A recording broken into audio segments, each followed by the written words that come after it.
Assalamu alaikum, dear respected brothers and sisters. I'd like to firstly thank Allah subhanahu wa ta'ala for giving us the opportunity to be involved in this humanitarian aid organisation, Sadaqah Welfare Fund. We send blessings on our beloved Prophet Muhammad sallallahu alaihi wasallam.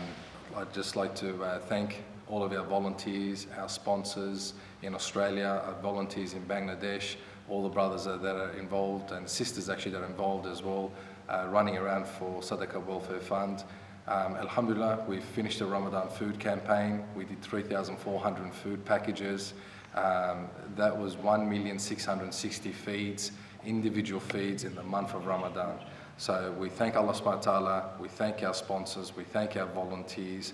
Alhamdulillah, we had the opportunity to be involved from right at the start of the process with buying the products from the wholesalers, packaging all the food, going out to the villages, handing out the tokens to the needy people, and alhamdulillah, the people that were targeted were mainly disabled, the elderly and the widows.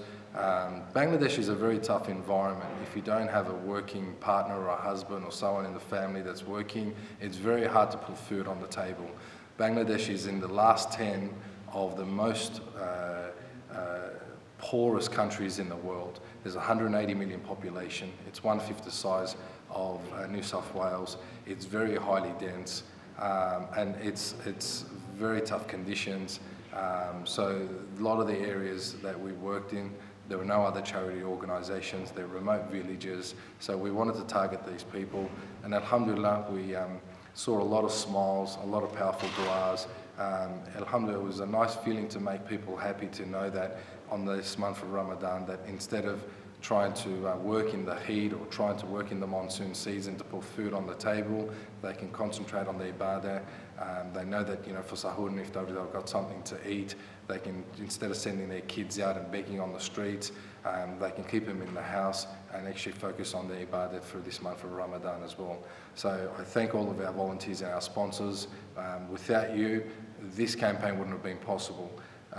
And I guess for us is that, yes, the blessed month of Ramadan is blessed and there's a lot of ni'mah through it, and there's a lot of reward in giving your zakat, your sadaqah and your fitr in this month. But I guess the question really comes is, what happens after Ramadan? What happens to these people? At the end of the day, the ummah is bleeding in a lot of different parts of the world. I guess for us as Sadaqah Welfare Fund, we're focusing on Bangladesh.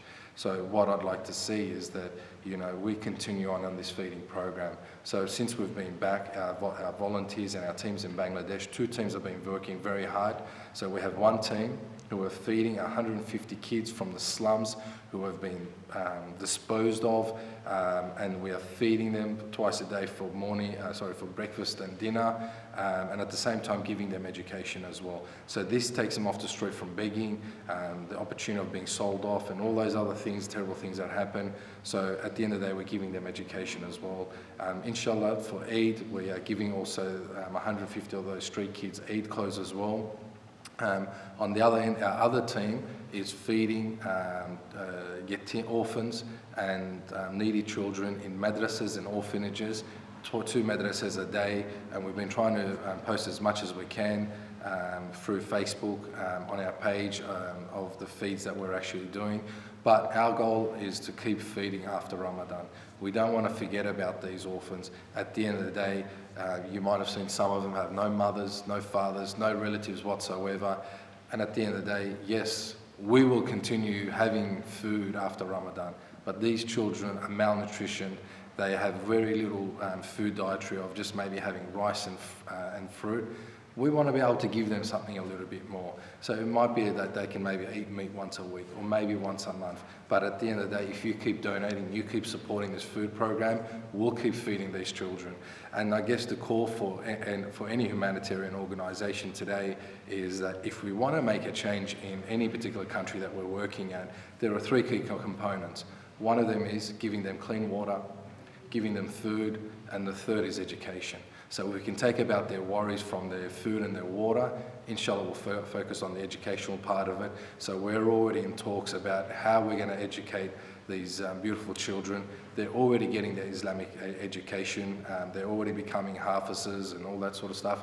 But what we really want to do is we want to give them the secular education as well. So it gives them an opportunity to go to university, to have a voice, to have an opinion, to be able to be heard, to be able to stand up for their country.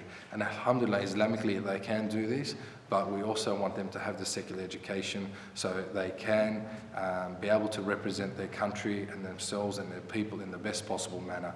I guess our goal from here in Australia is that we want to give the zakats of not only our time, but our money, our wealth, our knowledge, our infrastructure. Allah subhanahu wa ta'ala has given us a lot in Australia. So it's just not about giving money, it's about giving a lot more than that. So all these opportunities that we have and these systems and these structures and the materials and the products and everything that we've got, whatever we can implement into a third world country that is going to be of benefit to them, that's what we want to do. We want to create these sustainable projects that eventually, whether it becomes from farming, from fishing, from education, or from income sources, this will give them an opportunity to put food on their table. And if we can duplicate this from one area to another area to another area to another area, then ideally, then we can move on to other countries and keep continuing on. So we are looking for the working formulas, and ideally we are open to any ideas and suggestions. Any organisation is only as good as the people that are involved in it. So we are open to taking ideas and having people involved in our organisation, but we do look forward to your continual support. Jazakallah khair. Assalamu alaikum.